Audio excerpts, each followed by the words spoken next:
రాష్ట్రంలో మిల్లర్ల వ్యవహారం hot topic గా మారింది. కస్టమ్ మిల్లింగ్ రైస్ తిరిగి ఇవ్వకుండా మిల్లర్ల కాలయాపన చేస్తుండటంతో సర్కార్ చర్యలు చేపట్టింది. ఇప్పటికే 43 మంది మిల్లర్లపై రెవెన్యూ రికవరీ యాక్ట్ ప్రయోగించింది. 668 కోట్ల విలువైన ధాన్యం రికవరీ చేసింది. మరో 1400 కోట్ల విలువైన ధాన్యం రికవరీ చేయాల్సి ఉంది. దీనిపై మరిన్ని డీటెయిల్స్ కంచెరాజు అందిస్తారు.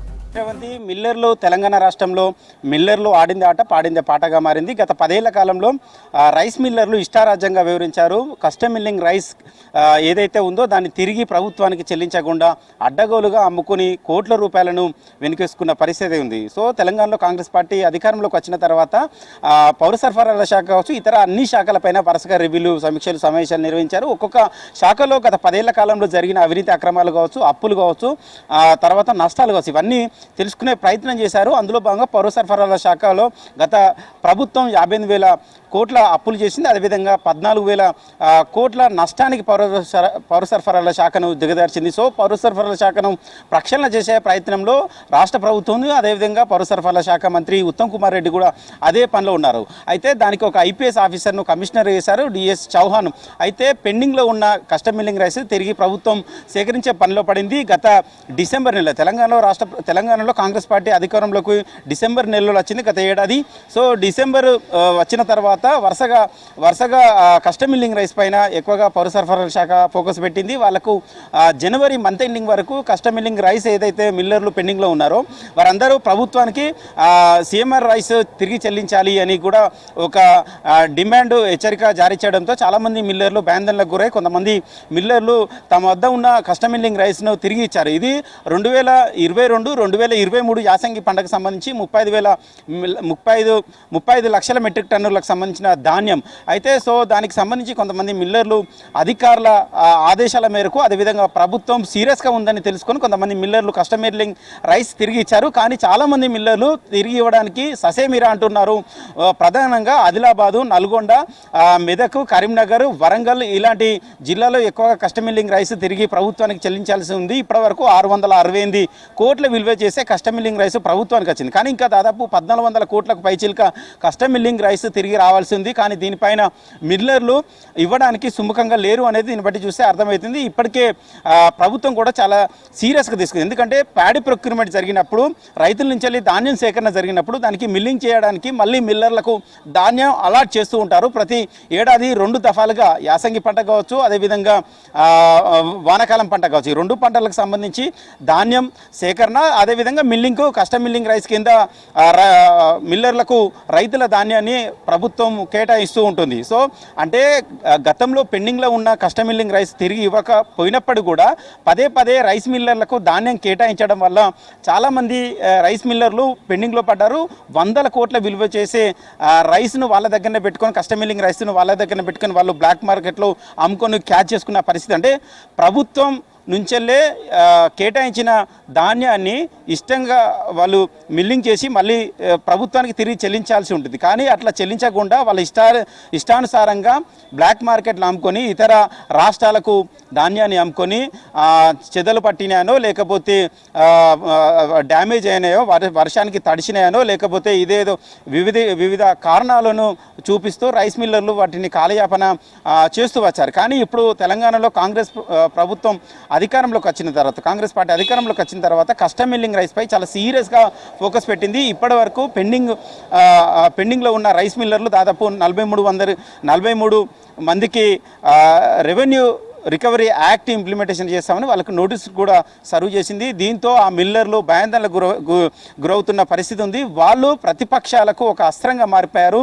తెలంగాణలో కాంగ్రెస్ పార్టీ అధికారంలోకి వచ్చిన తర్వాత మిల్లర్లపై ఒత్తిడి చేస్తున్నారు, మిల్లర్లను వేధిస్తున్నారు, మిల్లర్లను ఇబ్బందులకు గురి చేస్తున్నారు. తెలంగాణ మిల్లర్లను కాదని ఇతర ప్రాంతాలకు సంబంధించిన వాళ్లకు ధాన్యం టెండర్ రూపంలో అమ్మారంటూ ఆరోపణలు చేస్తూ ప్రతిపక్షాలకు ఒక అస్త్రంగా మారారు. దీంతో రాష్ట్ర ప్రభుత్వాన్ని కొద్దిగా ఇబ్బంది పెట్టే ప్రయత్నం మిల్లర్లే చేస్తున్నారనేది దీన్ని బట్టి చూస్తే స్పష్టమవుతుంది. ప్రధానంగా కొంతమంది మిల్లర్లు గత 15 రోజుల క్రితమే కొంతమంది చిన్న తరహా మిల్లర్లు పౌర సరఫరాల శాఖ అధికారులు ఒత్తిడి చేస్తున్నారు, చాలా ఇబ్బంది గురి చేస్తున్నారు. చాలామంది రైస్ మిల్లర్లు కస్టమ్ మిల్లింగ్ రైస్ తిరిగి ఇచ్చే పరిస్థితుల్లో లేరు.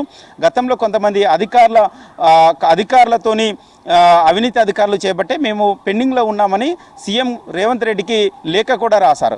ఇంకొంతమంది తమ ఆస్తులను కస్టమ్ మిల్లింగ్ రైసు తిరిగి ప్రభుత్వానికి చెల్లించకుండా వాళ్ళకి సంబంధించిన ఆస్తులను రెవెన్యూ రికవరీ యాక్ట్ ఇంప్లిమెంటేషన్ ఎక్కడ చేస్తే తమ ఆస్తులు పోతాయి, ప్రభుత్వం తీసుకుంటుంది, ప్రభుత్వం స్వాధీనం చేసుకుంటుందని భయాందోళనకు గురై కొంతమంది రైస్ మిల్లర్లు తమ ఆస్తులను ఇతర పేర్లకు, వాళ్ళ బంధువుల పేర్లకు లేకపోతే తెలిసిన వాళ్ళ పేర్లకు బదిలీ చేసే ప్రయత్నం చేశారు. దాన్ని కూడా ప్రభుత్వం అడ్డుకునే ప్రయత్నం చేసింది. సూర్యాపేట జిల్లాలో సోమ నర్సయ్య అనే రైస్ మిల్లర్, సూర్యాపేట జిల్లా రైస్ మిల్లర్ల ప్రెసిడెంట్, సూర్యాపేట జిల్లా రైస్ మిల్లర్ల ప్రెసిడెంట్ సోమ నర్సయ్య ఆయనకు సంబంధించిన ఆస్తులను ఇతర వ్యక్తులకు పేర్ల మీద బదలాయించే ప్రయత్నం చేస్తే పౌర సరఫరాల శాఖ అధికారులు అడ్డుకున్నారు. సబ్ రిజిస్టర్కు వస్తే రిజిస్ట్రేషన్ శాఖకు కూడా ఒక లేఖ రాశారు. రాష్ట్ర వ్యాప్తంగా ఒక సూర్యాపేటనే కాదు, రాష్ట్ర వ్యాప్తంగా అన్ని జిల్లాలకు కూడా రైస్ మిల్లర్ల ఆస్తులు బదలాయింపు జరిగినట్లయితే వారిపైన చర్యలు తీసుకుంటాము, ఆ బదలాయింపు కూడా ఆపాలి, సబ్ రిజిస్టర్లు కూడా రిజిస్ట్రేషన్ చేయొద్దని కూడా ఇటు పౌర సరఫరాల శాఖ ఒక సర్క్యులర్ జారీ చేసింది. దీంతో చాలామంది తమ ఆస్తులను బదలాయించుకోకుండా అడ్డుకోగలిగింది. సో ఇప్పుడు రైస్ మిల్లర్లు పూర్తిగా ప్రతిపక్షాలకు కొమ్ము కాసే ప్రయత్నం చేస్తున్నారు. ప్రతిపక్షాలకు వాళ్లకు ఒక సపోర్ట్గా నిలిచి వాళ్లకు ప్రభుత్వం పైన ఒత్తిడి తేయాలని, ప్రభుత్వాన్ని బదనాం చేయాలని ఒక కుట్ర చేస్తున్నారు. ఆ కుట్రలో భాగంగానే రైస్ మిల్లర్ల పైన ఒత్తిడి చేయకుండా కస్టమ్ మిల్లింగ్ రైస్ తిరిగి ప్రభుత్వానికి చెల్లించకుండా ఉండే ప్రయత్నం చేస్తున్నారు. అందులో భాగంగానే వరుసగా గత 4-5 రోజుల నుంచి పౌర సరఫరాల శాఖ కేంద్రంగా ఇటు అధికార పార్టీ ప్రతిపక్ష నేతల మధ్య మాటల యుద్ధం కొనసాగుతుంది. ధాన్యం కొనుగోలులో కావచ్చు, టెండర్లో కావచ్చు భారీ అవకతవకలు జరిగాయని కొత్త రాగాన్ని తెరపైకి తీసుకొచ్చారు. రైస్ మిల్లర్లు కావాలని ఇదంతా ఒక కొత్త డ్రామాకు తెరలేపారనేది కూడా ఒక చర్చ కొనసాగుతుంది. సో ఏదేమైనప్పుడు కూడా కస్టమ్ మిల్లింగ్ రైస్లో రికవరీ చేయడంలో మాత్రం ప్రభుత్వం కావచ్చు, పౌర సరఫరాల శాఖ ఉపేక్షించేది లేదని చెప్తున్నారు. ఇప్పటికే 2-3 దఫాలుగా వాయిదాలు ఇచ్చారు. ఈ మే చివరి తేదీ వరకు కస్టమ్ మిల్లింగ్ రైస్ ఇవ్వకపోతే వాళ్ళ మీద compulsory revenue recovery act compulsory implementation చేస్తామని కూడా చెప్తున్నారు. ఇప్పటికే 43 మంది మిల్లర్ల పైన చర్యలు చేపట్టారు. వారికి సంబంధించిన పైన కేసులు కూడా నమోదు చేశారు. సో చూడాలి మరి మిల్లర్లు అయితే వాళ్ళైతే కస్టమ్ మిల్లింగ్ రైస్ ఇచ్చే పరిస్థితి వాళ్ళ దగ్గర కూడా లేదని వాళ్ళు చేతులు ఎత్తే పరిస్థితులు ఉన్నారు. దానికి తోడుగా ప్రతిపక్షాలు కూడా వాళ్లకు వంత పాడుతున్న పరిస్థితి కనబడుతుంది. ఇలాంటి సమయంలో ప్రభుత్వం ఎలాంటి చర్యలు తీసుకుంటుంది?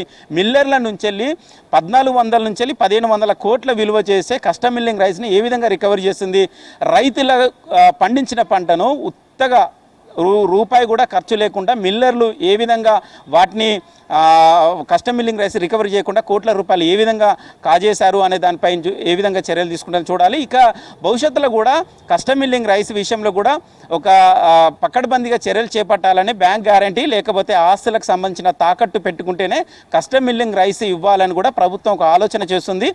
వచ్చే సీజన్ నుంచి కంపల్సరీ మిల్లర్లకు ధాన్యం కేటాయించాలన్నా, ధాన్యం కస్టమ్ మిల్లింగ్ రైస్ కింద ఇవ్వాలన్నా, మిల్లింగ్ ఆడించడానికి వాళ్ళకి ఏమైనా కేటాయించాలన్నా కూడా వాళ్ళ నుంచి ఏదైనా షూరిటీ తీసుకున్న తర్వాతనే కస్టమ్ మిల్లింగ్ రైస్ సంబంధించిన ధాన్యం మిల్లర్లకు ఇవ్వాలని ప్రభుత్వం అయితే భావిస్తుంది. సో ఇది ఇప్పటివరకు భవిష్యత్తు కార్యాచరణ బాగున్నప్పుడు కూడా పాత బకాయిల విషయంలో ప్రభుత్వం ఎలాంటి చర్యలు తీసుకుంటుంది, మిల్లర్ల విషయం పైన ఎలాంటి వేటు వేస్తుంది? మిల్లర్లను కొంతమంది మిల్లర్లు గత కొన్నేళ్లుగా 2022-23 కాదు, గత 5-6 ఏళ్ళుగా నుంచి చూసుకున్న, తెలంగాణ వచ్చినప్పటి నుంచి చూసుకున్న గత 10 ఏళ్ల నుంచి చాలామంది మిల్లర్లు డిఫాల్టర్లుగా ఉన్నారు. డిఫాల్టర్లుగా ఉండి మళ్ళీ ధాన్యం తీసుకుంటూ వాళ్ళ సంబంధించిన ఆస్తులను కూడబెట్టుకుంటున్న పరిస్థితి. ఇదంతా ప్రభుత్వం నోటీస్ చేసింది, ఇంటెలిజెన్స్ రిపోర్ట్ కూడా తీసుకుంది. ఏ మిల్లరు గత 10 ఏళ్ల కాలంలో ఎంత కస్టమ్ మిల్లింగ్ రైస్ రికవరీ చేయాల్సి ఉంది, వాళ్ళ దగ్గర నుంచి ఎంత ఉంది, ఎంత వాళ్ళ ఆస్తులు కూడబెట్టుకున్నారు అనే పూర్తి సమాచారం ప్రభుత్వం కూడా సేకరిస్తుంది. భవిష్యత్తులో వాళ్ళ పైన చాలా కఠినమైన చర్యలు తీసుకోవాలని కూడా ప్రభుత్వం అయితే భావిస్తుంది. శ్రవతి. Right Raju, thanks for the updates.